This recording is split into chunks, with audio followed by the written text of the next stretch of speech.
வணக்கம். Welcome to கதை திரட்டு audio books. இந்த வீடியோவில் நம்ம என்ன கதை கேட்க போகிறோம்னா, பிரசவம் சிறுகதை. நம்ம சேனலை இது வரைக்கும் சப்ஸ்கிரைப் பண்ணாதவங்க சப்ஸ்கிரைப் பண்ணுங்க.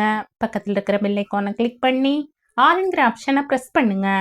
ஸோ தட் நான் போடுற கதைகளை உடனுக்குடனே நீங்கள் கேட்கலாம். வாங்க கதைக்குள்ளே போகலாம். கூடத்து தொலைபேசி வழக்கத்தை விடவும் அதிக ஓசையுடன் கூப்பிட்டதாக கமலத்துக்கு தோன்றியது. அது பகல் வேளையானாலும் வீட்டிலும் வெளியிலும் நிலவிய அமைதி அதற்கு காரணமாக இருக்கக்கூடும் என்றெண்ணியவளாய் அவள் ஓடோடி சென்று ஒலி வாங்கியை எடுத்து காதில் பொருத்தி கொண்டு ஹலோ என்றாள். நான் வெண்ணிலா பேசுறேம்மா, ஏமா மூச்சு வாங்குது உங்களுக்கு என்று மறுமுனையில் இருந்த மகள் கேட்டதும் கமலத்தின் முகம் கமலம் போன்றே மலர்ந்தது.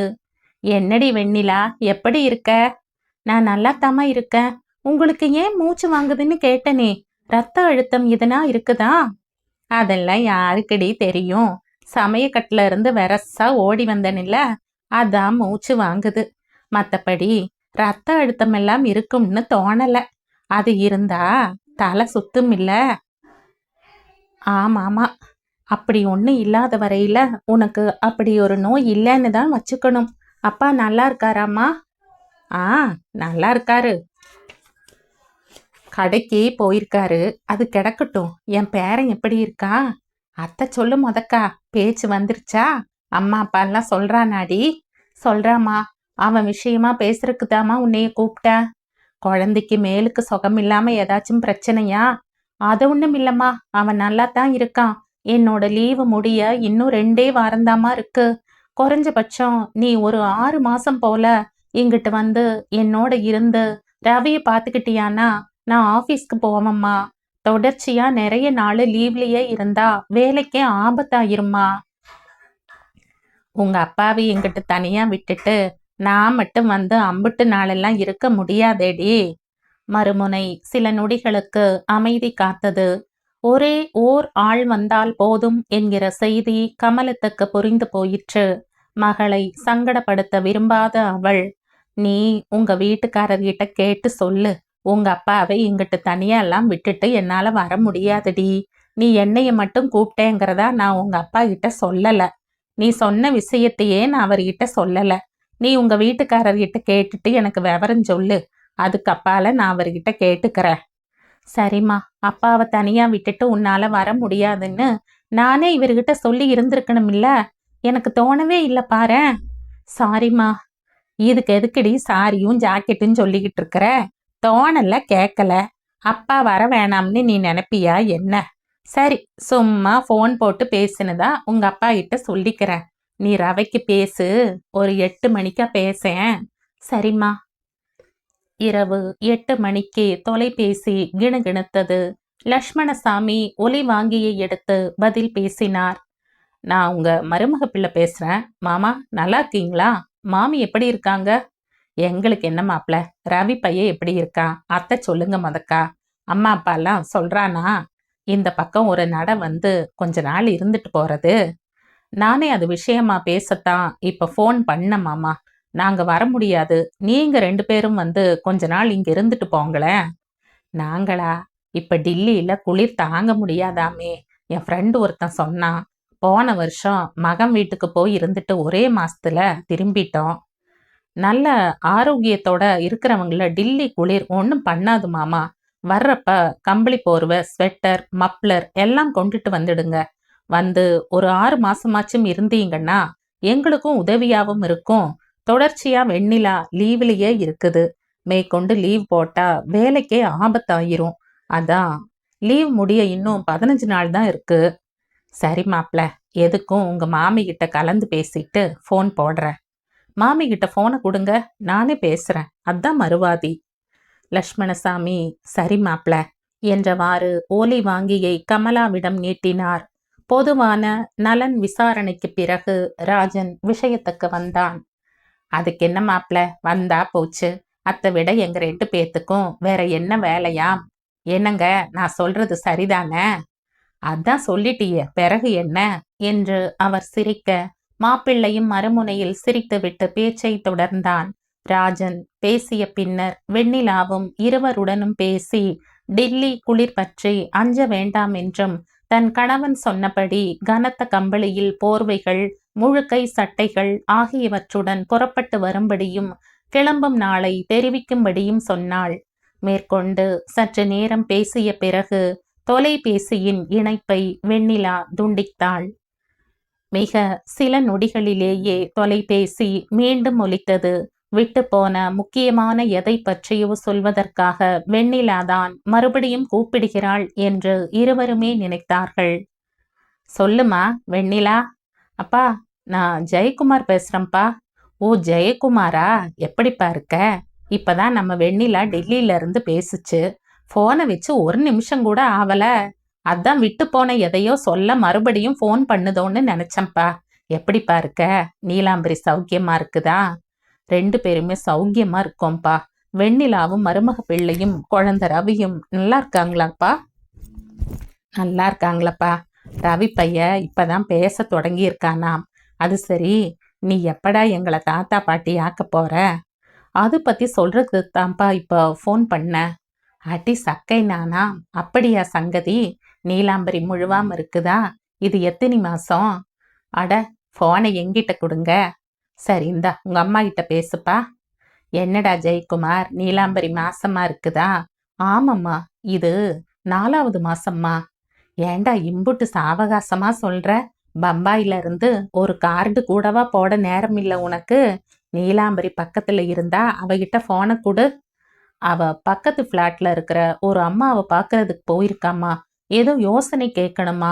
வாந்தி கீந்தி எடுத்து அவஸ்தைப்படுறாளாடா. ஆமாம்மா, அதான் அவங்க வீட்டுக்கு போயிருக்கா. அவங்க அம்மாவை கூட்டிக்கிட்டு வந்து வச்சுக்கிட்டுறது தானடா. கிராமத்துல சும்மாதானே கொந்திக்கிட்டு இருக்குது அந்த பொம்பளை. ஃபோன் போட்டு பேசினேம்மா. ஆனா என் மச்சானுக்கு, அதாவது அவங்க மகனுக்கு குழந்தை பிறந்திருக்குதுமா. பிறக்கிறதுக்கு முந்தையே அவங்கள என் மச்சான் சிங்கப்பூருக்கு உதவிக்காக இட்டுட்டு போயிட்டாம்மா. இல்லாட்டி நீலம்பரி அவங்களத்தான் கூப்பிட்டுருப்பா. உங்களை தொந்தரவு பண்ண வேணாம்னு தான் பார்த்தோம். என்னடா சொல்ற ராஜா? நீலாம்பரிக்கு இது தலை பிரசவம் இல்லையாமா. ரொம்பவே பயப்படுது. நீ தான் இங்க வந்து கொஞ்ச நாள் எங்க கூட தங்கணும். அப்பாவையும் கூட்டிட்டு வந்துடுமா. அடே ராஜா, உன்னோட தங்கச்சி முந்திக்கிட்டாடா. கொஞ்ச நேரத்துக்கு முன்னாடி தான் அவ பேசினா. குழந்தைய பார்த்துக்கிடுறதுக்காக டில்லிக்கு வந்து கொஞ்ச நாள் இருக்க சொன்னா. நாங்களும் சரின்னுட்டோம். நீ வேற ஏதாச்சும் ஏற்பாடு பண்ணிக்கடா. எனக்கு மனசுக்கு ரொம்பவே கஷ்டமா தான் இருக்கு. ஆனாலும் இப்ப என்ன செய்யறது? நீ ஒண்ணு செய்யலாமேம்மா. அப்பா டில்லிக்கு போய் இருக்கட்டும், அவரு குழந்தைய பார்த்துக்கிட்டட்டும். நீ இங்க வந்துடு. ஒரு நிமிஷம் ராஜா. என்னங்க, நீங்க டில்லிக்கு போய் இருந்து ரவிய பார்த்துக்கிடுவீங்களாம். நான் பம்பாய்க்கு போய் நம்ம மருமகளுக்கு ஒத்தாசையா இருக்கிறதாம். நீங்க என்ன சொல்றீங்க? லட்சுமணசாமி தம் முகவாயில் தடவி கொண்டார். பிறகு மெதுவான குரலில், அது சரி வருமா கமலம்? நான் மட்டும் ஒத்தையாளா எப்படி ரவி பையல சமாளிக்க முடியும்? சின்ன பசங்க துரு துருன்னு இருக்குமே. நம்ம குழந்தைகளை வளர்க்கறதுக்கே நாம 2 பேரும் ஒன்று சேர்ந்து செஞ்சு முடியலையே. அதெப்படி நான் மட்டும் தனியா? ராஜா, உங்க அப்பா தனியா எப்படி சமாளிக்கிறதுன்னு பயப்படுறாருடா. டில்லி ரொம்பவும் குளிர் உள்ள ஊரு வேறையா. உங்க அப்பா அங்கிட்டு போய் காய்ச்சலா படுத்தாருன்னா அவங்களுக்கு கூடுதல் தொல்லையாயிடுமில்ல. அதான் யோசிக்கிறாரு. நீ ஒன்னும் தப்பா எடுத்துக்காதப்பா. எதுக்கும் நாங்க கலந்து பேசி ஒரு முடிவுக்கு வந்த பிறகு உனக்கு ஃபோன் போட்டு பேசுறோம். என்ன, சரியா? கமலம், போனை என்கிட்ட கொடு. ராஜா, அம்மா சொன்னது கேட்டு இல்ல, தப்பா எடுத்துக்கிடாதப்பா. சரிப்பா, ஆனா நான் அம்மாவைத்தான் மலை போல நம்பி இருக்கேன். சரிடா, யோசிக்க வேண்டியது இருக்கிறதால நாளைக்கு வெண்ணிலாவோடவும் பேசிட்டு உன்னோடவும் பேசுறோம். என்ன, சரியா? சரிப்பா, அம்மா கிட்ட கொடுங்க. அம்மா, நீ எப்படியாச்சும் வரணும்மா. நீலாம்பரிக்கு ஒண்ணுமே தெரியாது. சரிடா, நீ கவலைப்படாத. யோசிக்க வேண்டியது நிறைய இருக்கு. கடவுள் நிச்சயமா ஒரு வழி காட்டுவாரு. பாப்போம், நீ எதுக்கும் கவலைப்படாத. நீலாம்பரிய நாங்க ரொம்ப கேட்டோம்னு அவ வந்ததும் சொல்லு. ஃபோன் போட்டு பேச சொல்லு. சரிம்மா. ராஜா தொலைபேசி தொடர்பை துண்டித்ததும் அந்த கூடத்தில் பேரமைதி நிலவியது. கமலமும் லட்சுமணசாமியும் சிந்தனை தேங்கிய விழிகளால் ஒருவரை ஒருவர் ஏறிட்டார்கள். இருவரிடமிருந்தும் பெருமூச்சுகள் சீறி பாய்ந்தன. இந்த பிரச்சனையை எப்படிங்க தீர்க்க போறோம்? நீங்க டில்லியில போய் தனியாலாம் இருக்கவே கூடாதுங்க. உங்களை அந்த குளிர்ல தவிக்க விட்டுட்டு என்னால வேற எங்கிட்டும் நிம்மதியா இருக்க முடியாதுங்க. ஒண்ணு கவனிச்சீங்களா? என்ன? புள்ளையையும் பொண்ணையும் வளர்த்து ஆளாக்கி அவங்களுக்கு கல்யாணம் கட்டி வச்சு ஒரு வாழ்க்கையை அமைச்சு கொடுக்கற வரைக்கும் கஷ்டப்பட்டாச்சு.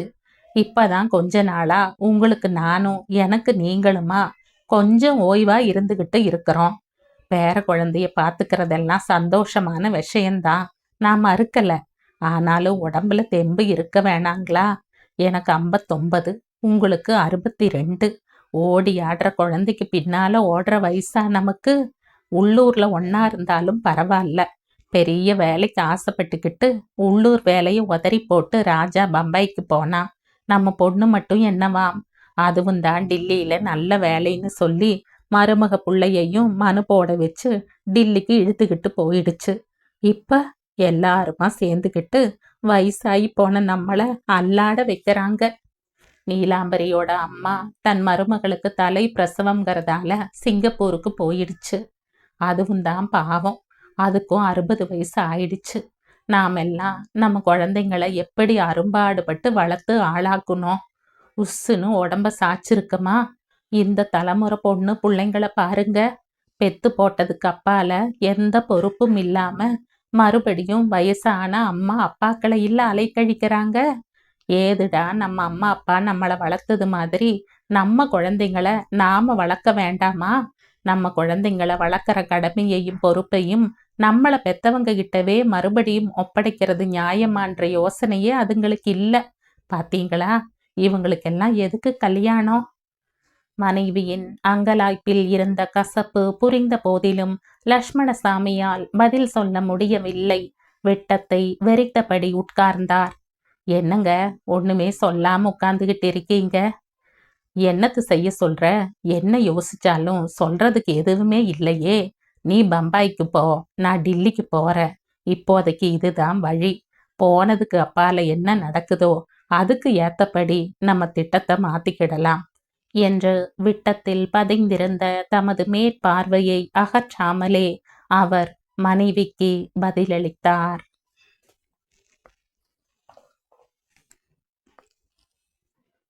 இதோடு இந்த கதை முடியுது. இந்த கதை உங்களுக்கு பிடிச்சிருந்தா லைக் பண்ணுங்க, ஷேர் பண்ணுங்க, சப்ஸ்கிரைப் பண்ணுங்க. மற்றும் ஒரு இன்ட்ரெஸ்டிங்கான கதையோட அடுத்த வீடியோல சந்திப்போம். பாய். தேங்க்யூ.